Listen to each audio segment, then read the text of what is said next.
जय श्री कृष्ण भक्तों, श्रीमद् भागवत महापुराण की भाव यात्रा सप्तम स्कंद के 9वें अध्याय तक आ पहुंची है। पिछले अध्याय में भगवान श्री नरसिंह का प्रकट होना, हिरण्यकशिपु का वध कर देना और जब नरसिंह भगवान के द्वारा हिरण्यकशिपु का वध हो गया, प्रहलाद जी का जो भय है वह सर्वथा समाप्त हो गया। उसके पश्चात भी भगवान नरसिंह, जिनका क्रोध भयानक स्वरूप लिए बैठा था, वह क्रोध शांत ही नहीं होता। ब्रह्मादि देवता कहते रहे, भगवान अब तो अभिष्ट की सिद्धि हो गई है, प्रहलाद जी के संकल्प की सिद्धि हो गई है, प्रहलाद जी को निर्भयता आपने प्रदान कर दी है। उसके पश्चात भी आप शांत होते नहीं हैं। आप कृपा करके शांत हो जाएं, नहीं तो प्रलय उपस्थित हो जाएगा। ब्रह्मा जी से लेकर के समस्त देवताओं, ऋषियों, मुनियों, गंधर्व, यक्ष, किन्नर आदियों ने एक एक करके भगवान की स्तुति की, किंतु भगवान का क्रोध तो बढ़ता ही चला जा रहा है। अब देवताओं ने सोचा, भगवान की प्रेयसी, भगवान नारायण की अर्धांगिनी माता लक्ष्मी जी, अगर उन्हें भगवान के पास भेजा जाए तो हो सकता है भगवान स्वाभाविक स्वभाव को प्राप्त हो, क्रोध शांत हो जाए। किंतु जैसे ही लक्ष्मी जी भगवान के समक्ष उपस्थित हुई हैं, तो भगवान का क्रोध और भी बढ़ने लगा है। माता लक्ष्मी जी भगवान के समक्ष प्रस्तुत होने में भी संकोच करने लगी, उनको भी कठिनाई का सामना करना पड़ा है। ब्रह्मा जी जो समस्त लोक के पितामह हैं, ब्रह्मा जी ने अपने पास में ही खड़े प्रहलाद को यह कहकर के भेजा कि पुत्र, तुम्हारे पिता पर ही तो भगवान कुपित हुए थे, अब तुम ही उनके पास जाकर उन्हें शांत करो।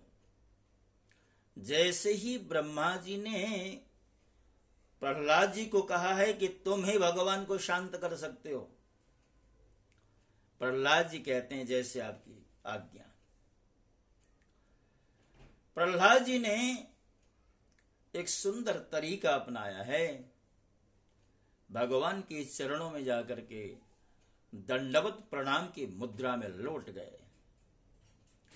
स्वपादमूले पतितं तमर्भकं विलोक्य देव कृपया परिप्लुत उत्थाप्य तत्शीर्ष्ण्यपदात् दधात् कराम्बुजं कालाय वित्रस्तधियां कृता भयम्। भगवान ने देखा कि नन्हा सा बालक मेरे चरणों के पास खड़ा हुआ है, पड़ा हुआ है। भगवान का हृदय दया से भर आया। प्रहलाद जी को उठा करके प्रहलाद जी के सिर पर अपना करकमल रख दिया है, अपना करकमल मस्तक के ऊपर घुमाने लगे हैं। क्योंकि भगवान का करकमल जो होता है, काल रूपी सर्प से त्रस्त जो जीव मात्र होता है, उसको निर्भयता प्रदान करने वाला है, अभयदान प्रदान करने वाला है। भगवान के करकमलों का संस्पर्श मिलते ही प्रहलाद जी के बचे खुचे जो अशुभ थे वो सब नष्ट हो गए। उन्हें परमात्म तत्व का साक्षात्कार हो गया। प्रहलाद जी ने भगवान के चरण कमलों को अपने हृदय में धारण किया। उनका सारा शरीर पुलकित हो गया। हृदय में प्रेम की धारा प्रवाहित होने लगी और नेत्रों से आनंदाश्रु प्रवाहित होने लगे। प्रहलाद जी भावपूर्ण हृदय और निर्निमेष नयनों से भगवान को देख रहे थे। भाव समाधि से स्वयं एकाग्र हुए मन के द्वारा उन्होंने भगवान के गुणों का चिंतन करते हुए प्रेम गदगद वाणी से स्तुति की। प्रहलाद जी कहते हैं, ब्रह्मादयः सुरगणा मुनयोत सिद्धा सत्वैकतानमतयो वचसां प्रवाहै नाराधितुं पुरुगुणैरधुनापि पिप्रहो किं तोष्टुमर्हति समे हरिरोग्रजाते हरिरोग्रजाते। श्री कृष्ण गोविंद हरे मुरारे हे नाथ नारायण वासुदेव हे नाथ नारायण वासुदेव। प्रहलाद जी कहते हैं, ब्रह्मा आदि देवता, ऋषि मुनि और सिद्ध पुरुषों की बुद्धि निरंतर सत्य गुण में ही स्थित रहती, फिर भी वे अपनी धारा प्रवाह स्तुति और अपने विविध गुणों से आपको अब तक भी संतुष्ट नहीं कर सके। फिर मैं घोर असुर जाति में उत्पन्न हुआ हूं, क्या आप मुझसे संतुष्ट हो सकते हैं? मैं समझता हूं कि धन, कुलीनता, रूप, तप, विद्या, ओज, तेज, प्रभाव, बल, पौरुष, बुद्धि और योग, ये सभी गुण परम पुरुष भगवान को संतुष्ट करने में समर्थ नहीं हैं, परंतु भक्ति से तो भगवान गजेंद्र पर भी संतुष्ट हो गए थे। भक्तों, यहां प्रहलाद जी ने भगवान के गुण गणों का गायन करते हुए उनकी 42 श्लोकों में स्तुति की है। आज जैसे ही प्रहलाद जी ने भगवान की स्तुति की है, भगवान प्रसन्न हुए हैं। जब कोई इष्ट, जब कोई भगवान का स्वरूप हमारी तपस्या से प्रसन्न हो, तो उस स्वरूप अर्थात भगवान के द्वारा एक ही बात, एक ही प्रस्ताव भक्तों के आगे रखा जाता है। कहते हैं, क्या चाहते हो मांगो। भगवान कह रहे हैं कि प्रह्लाद भद्र भद्रम ते प्रीतोहम ते सुरोत्तम वरम वृणीष्वाभिमतं कामपूरोऽस्म्यहं नृणाम्। भगवान कहते हैं, पुत्र तुम्हारा कल्याण हो, हे दैत्य श्रेष्ठ, मैं तुम पर अत्यंत प्रसन्न हूं। तुम्हारी जो अभिलाषा हो मुझसे मांग लो, मैं जीवों की इच्छाओं का पूर्ण करने वाला हूं। हे आयुष्मान, जो मुझे प्रसन्न नहीं कर लेता उसे मेरा दर्शन मिलना बहुत ही कठिन है, परंतु जब मेरे दर्शन हो जाते हैं तब फिर प्राणी के हृदय में किसी प्रकार की कामना या पाप ताप आदि शेष नहीं रहते। मैं समस्त मनोरथों को पूर्ण करने वाला हूं।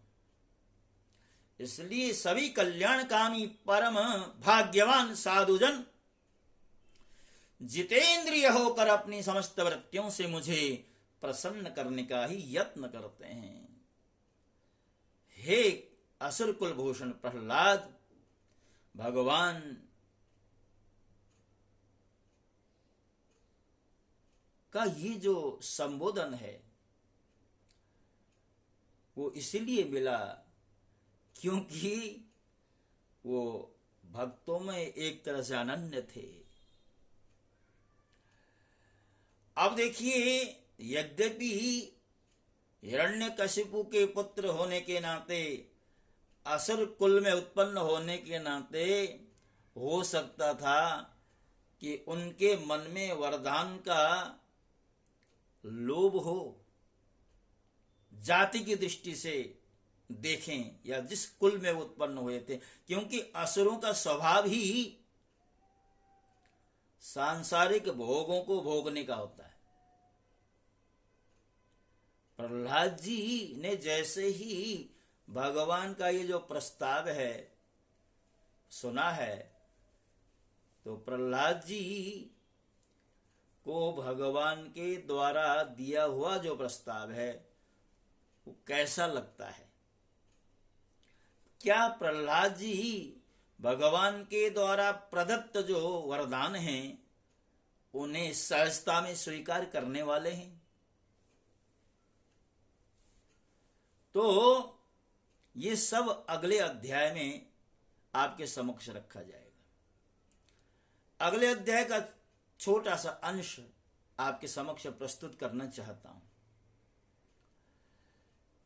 जब भगवान ने प्रहलाद जी के समक्ष ये प्रस्ताव रखा, तो प्रहलाद जी कह रहे हैं, भगवान मैं जन्म से ही विषय भोगों में आसक्त हूं, अब मुझे इन वरों के द्वारा आप लुभाइए नहीं। मैं उन भोगों के संग से डरकर ही तो उनके द्वारा होने वाली तीव्र वेदना का अनुभव करके उनसे छूटने की अभिलाषा से आपकी शरण में, यानी मैं भोगों से छुटकारा पाना चाहता हूं, और आप हैं कि सांसारिक भोगों के बारे में कह रहे हैं कि तुम जो कुछ भी चाहो मांगो। प्रहलाद जी ने एक और महत्वपूर्ण बात कही है, भगवान यदि आप मुझे सब सचमुच कुछ देना चाहते हैं तो आप एक काम कीजिए, मुझे ऐसा वरदान दीजिए कि मेरे हृदय में कभी किसी कामना का बीज अंकुरित ही ना हो। कहां तो सांसारिक पदार्थों को मांगने की बात हो रही थी, आज प्रहलाद जी कहते हैं भगवान ऐसे कृपा कीजिए कि मेरे हृदय में कामनाओं का बीज ही अंकुरित न हो। जब कामनाओं का बीज अंकुरित होता है, धीरे धीरे बढ़ता है, तो उसमें फिर शाखाएं प्रशाखाएं लगती हैं, तो मनोरथ उत्तरोत्तर बढ़ते रहते हैं, कामनाएं उत्तरोत्तर बढ़ती ही रहती हैं। इसलिए मेरे मन में जो कामनाओं का अंकुर है वो जमने ही नहीं पाए। भक्तों के लक्षण होते हैं, भक्त ऐसा ही होना चाहिए।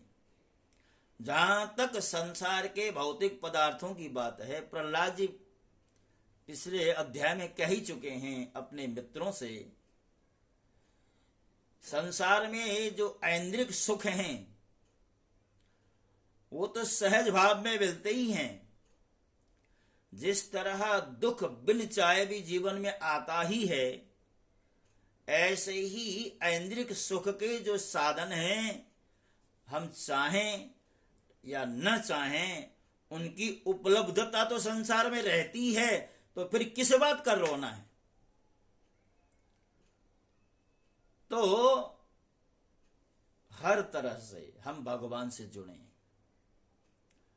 सप्तम स्कंद के यानी इसी स्कंद के प्रथम अध्याय में आया ना, गोप्य कामाद् भयाद् कंसः द्वेष्य चैद्यायुधयो नृपाः संबंधाद् वृष्णयः स्नेहाद् यूयं भक्त्या वयं विभो। अर्थात अलग अलग लोगों ने भगवान को भजा है, उन सब की कामना पूरी हुई है। जिन्होंने संसार के लिए भजा, संसार भी मिल गया, और जिन्होंने भगवान को पाने के लिए भगवान को भजा है, उन्हें भगवान मिल गए। हमें चाहिए कि हम भगवान का भजन भगवान को पाने के लिए करें, और जहां भगवान मिल जाएं तो किसी भी वस्तु की कोई कमी होने वाली नहीं है। भक्तों, आज श्री गोवर्धन पूजन का दिवस है, अन्नकूट का पावन पर्व है। इस अवसर पर मैं आपको कोटि कोटि बधाइयां देता हूं, शुभकामनाएं देता हूं। अन्नकूट इस बात का प्रतीक है कि हमारे घर में अन्न आदि की कभी कमी न रहे। भगवान श्री गिरिराज जी हमारे घर में, हमारे भंडार में कभी कोई कमी न आने दें और नहीं आने देंगे, ऐसा पूर्ण विश्वास है। इसी विश्वास के साथ, इसी भरोसे के साथ मैं आपसे विदा हो रहा हूं। और इस एक और जो मांग में बार बार आपके समक्ष रखता हूं, मेरा जो चैनल है वो और विस्तार को प्राप्त हो, इसमें आपके सहयोग की आवश्यकता है। और सहयोग कैसा? कोई आर्थिक सहयोग नहीं, कोई शारीरिक सहयोग नहीं, मात्र बस एक उंगली की मदद चाहिए। आपको कहीं भी मेरा चैनल नजर आए, बस सब्सक्राइब का जो बटन होता है उसको दबा दीजिए, बस इतना ही करना है। बैठे बिठाए आपको श्रीमद् भाव का भाव एक तरह से मिल रहा है। श्रीमद् भागवत की जो कथा है वो तो अमृत है। एक एक अक्षर, शब्द की बात छोड़िए, एक एक अक्षर जो है वो अमृत की बूंद की तरह है श्रीमद् भागवत का। इसलिए आप मेरे प्रयास में सहभागी बने और जब कभी भी मेरी तरफ से कोई कार्यक्रम अपलोड किया जाए उसका आदर करें। मेरा आदर नहीं बल्कि श्रीमद् भागवत का आदर होगा। इन्हीं शब्दों के साथ जय श्री कृष्ण। ओम नमो भगवते वासुदेवाय।